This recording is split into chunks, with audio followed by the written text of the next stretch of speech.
Okay, we are set for our fourth and final round of 32 match of this evening, as we have ST HopeTorture standing by to meet his opponent, Pippi Jung, and this is going to be a Terran versus Protoss match. And interestingly enough, I was just kind of reviewing the winners of our first three matches for the evening, and we've had, of course, three players move on to the round of 16. One Zerg, one Protoss, one Terran. Love the balance of this game, and we'll see if it's going to be Terran or Protoss that join as the first four moving on to the round of 16 or not. But I think in terms of odds-on favorite, probably going to be a Terran that's going to be moving on right now. I think it's going to be Terran, and I think we all know why. HopeTorture, he got second place in the last one. People were a little bit disappointed in his finals play, but man, we know he can win. So we got to give the favor to HopeTorture here.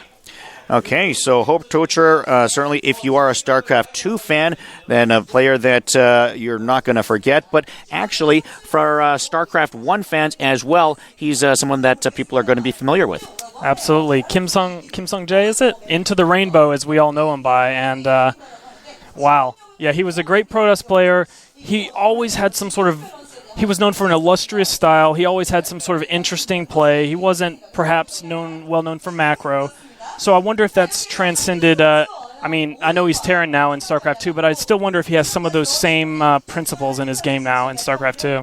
Kind of find it odd. Well, not odd. I guess it is very well possible. But to go from one race in StarCraft to go to a different race in StarCraft 2 just shows that, some people, they can really make adjustments and play probably random, as most of these top players do. But let's take a look at the two players that are going to be playing in this fourth match of the evening. Kim Sung Jae, HopeTorture, as I think this is the first time I've seen a Master Sergeant as a rank. Master Sergeant, and why not? Of course, he made it to the finals in Season 1, which of course was just a couple months ago. In the round of 64, he defeated Flint Zenith 2-1 in a mirror matchup, as it was a Terran versus Terran.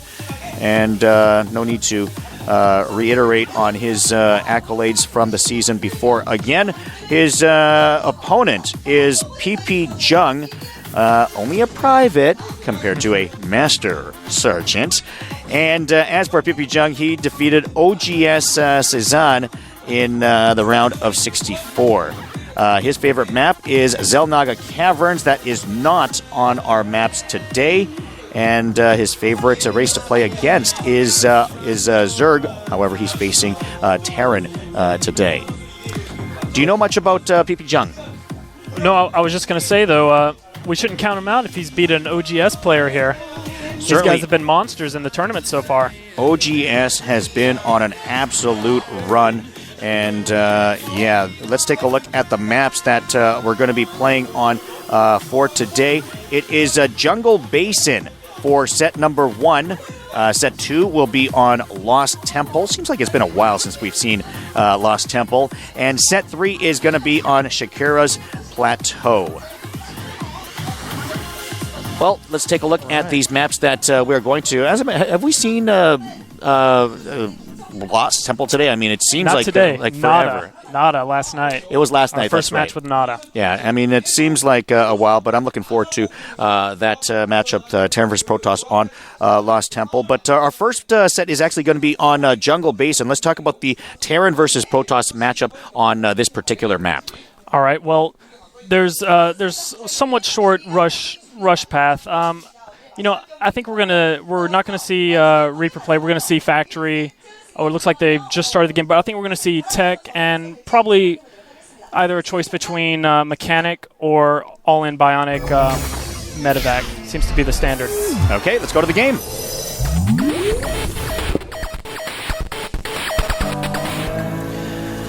All right, our Terran player here, red, is HopeTorture. ST HopeTorture.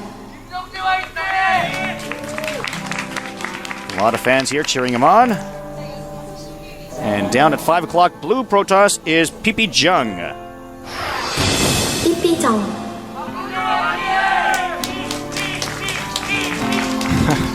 Okay, and if you can see the little Korean writing there on the Nexus there, it actually says Pippi. It's like double B-E, I guess, double B-I, Pippi. They've got his ID actually in Korean, I guess, Pippi Jung. A little less aspiration, a little more power behind the bees then. Supply depot on the base, not at the choke point. Right next to the Vespine geyser for placement. Probe is going quite early to scout out, making sure he gets in there before there's any attack units out. And he's actually going to do a little bit of harassment on this SCV, trying to complete that barracks.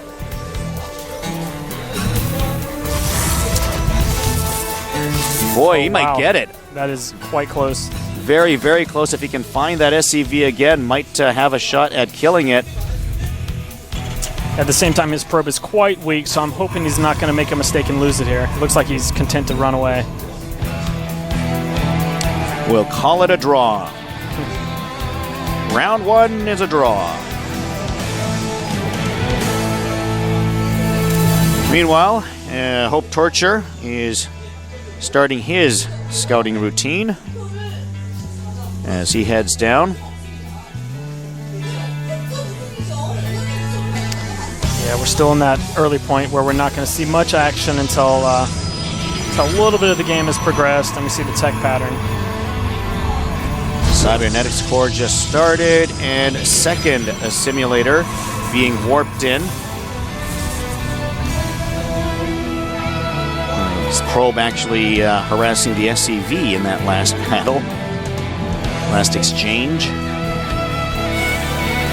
And that's going to allow the SCV to head down, checking to see if there's a nexus at the in-base base, I guess, in-base expansion. Of course, there isn't, because all his money's being spent elsewhere right now. Yeah, pretty standard here opening for Protoss.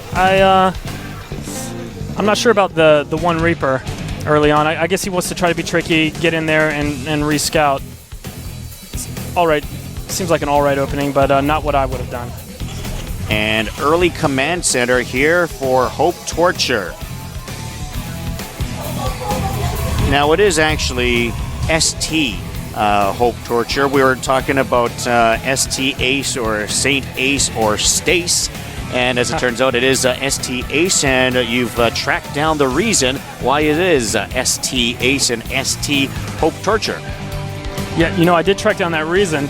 What did I tell you? I've already forgot. I think you said that the ST stood for Star Tail, was it? StarCraft Tail? Star Tail? Star Tail. That's right, Star Tail. Yeah. Star Tail. It doesn't exactly stick to you. I'm not sure what it means, but it does. It does stand. ST does stand for Star Tail. Although I still think Saint sounds so much cooler. Epic, you know. I like Stace. And Stalker's chasing down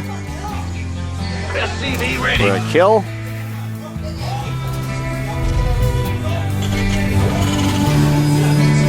And a bunker being added at the top of the choke point. He's going to need it because of these Stalkers. The question is he going to get there done in time? Stalkers, are they going to get through? He's got to get that bunker done. It still has about 10 seconds. Lost that Marauder. Everyone coming over to help out. And the Reaper gets inside the bunker, and that actually is enough to chase the Stalkers away.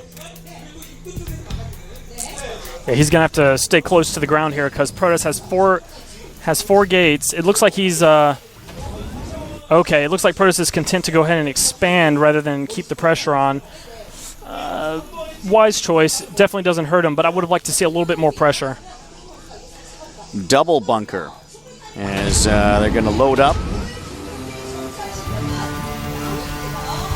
Marauder on the way as well.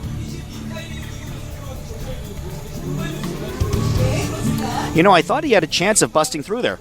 I'm a little disappointed. Well, I mean, he's playing against HopeTorture, but beyond that, I'm a little surprised. And that might be why he decided to back off. He may have think, oh well, this is HopeTorture. He's obviously going to stop it. And I don't want to lose because this doesn't work. Exactly. But he did have 4 gateways with warp. He has that proxy pylon. He definitely could have applied more pressure. He just chose not to. Well, the one thing he is accomplishing is he's pulling some of these SCVs off of mining minerals, so that is slowing HopeTorture down a little bit in terms of mining production.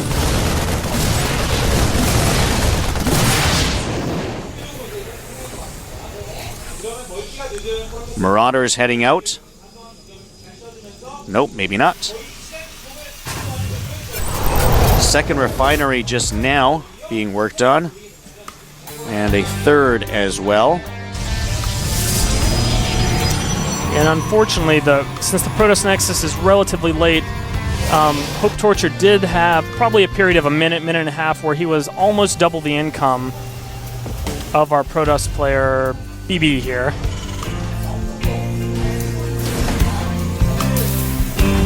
Harvester Edge goes to Pippi with a 35-32 harvesting edge.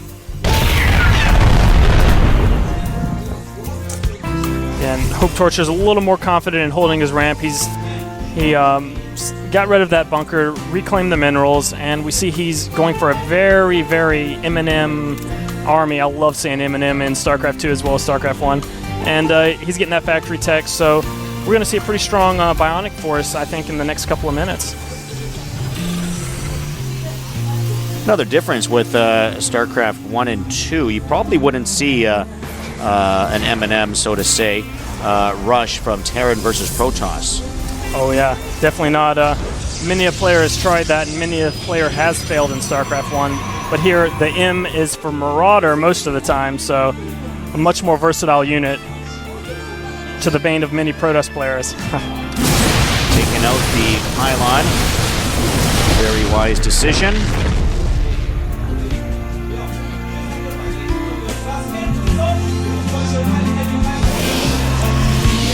And he does have STEM. He does have the Marine combat upgrade. So, you know, his M&M force is going to get real scary real fast here when these 2 medevacs come out. I see some pressure being applied.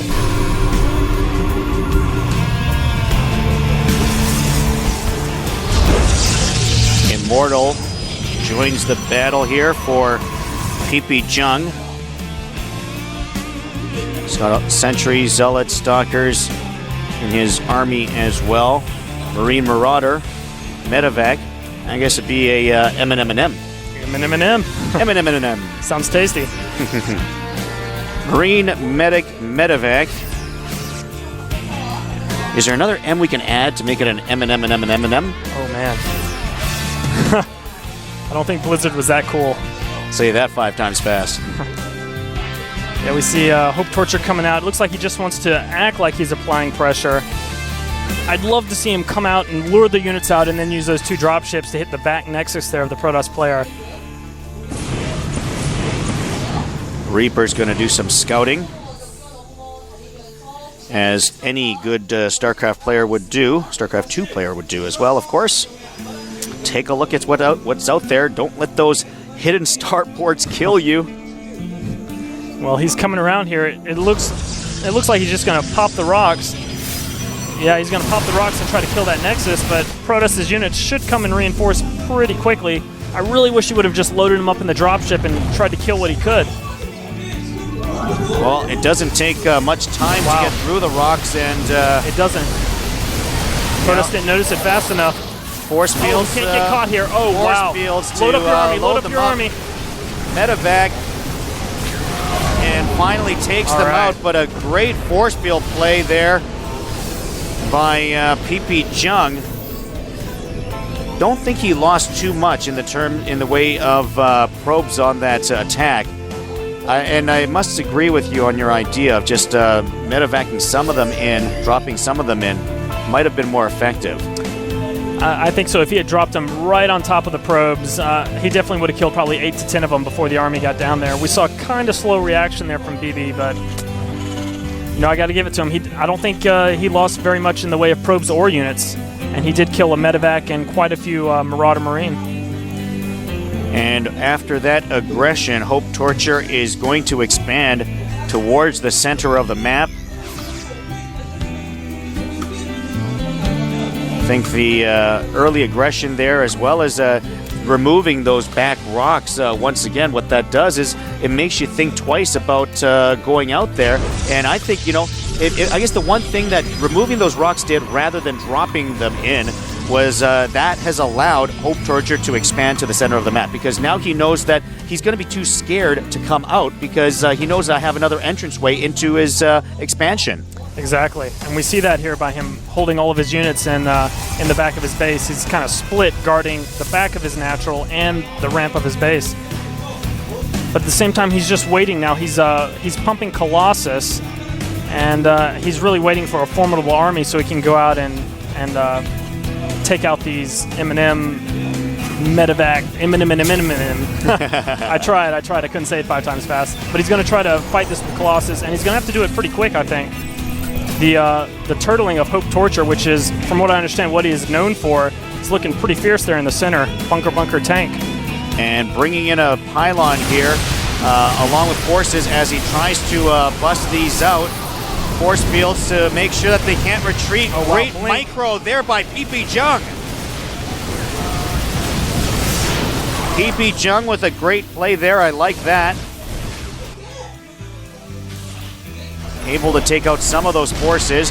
Don't want to get overextended. And that's going to allow Pippi Jung to expand now, by the way. And he's going to go right past. Looks like he's thinking to try to sneak around into the main here, where the tanks are out of position and cannot reach. Oh, he doesn't want to get cornered here. Some force fields here to buy him a little bit of time. And Has a lot of units for Pippi. wow. Vikings taken down.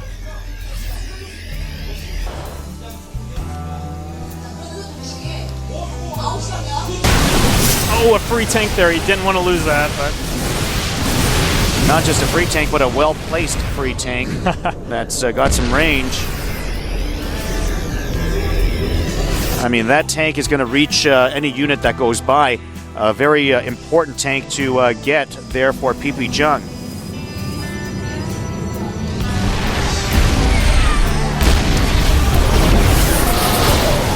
Force fields in front of the tank.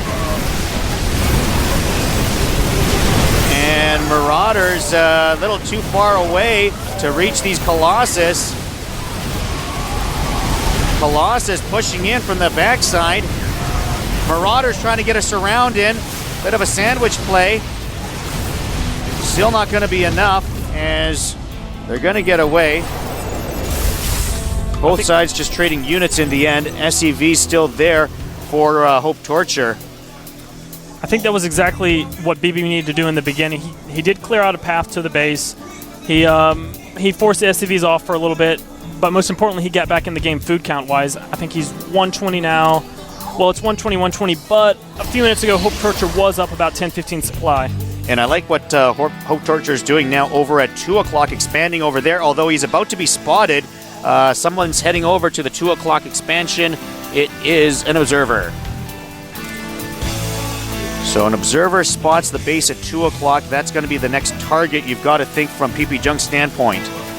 Yeah, exactly. He's got to be thinking, oh, wow, another expansion. Okay, I got to do something. Whether it's attack, pop the expansion, run back to the main. And that's what he's doing. And just a couple of zealots here to distract. I'm thinking he's hoping to get the army out of position. And try to split up that army a little bit so he can maybe attack the center base again. Let's see if he's able to do that. Yeah, he is going to split the army somewhat. You can see a lot of units heading over to this 2 o'clock expansion. Let's see if that's going to prompt Pippi Jung to attack or not. He's thinking about it. No. He's just a little slow to react.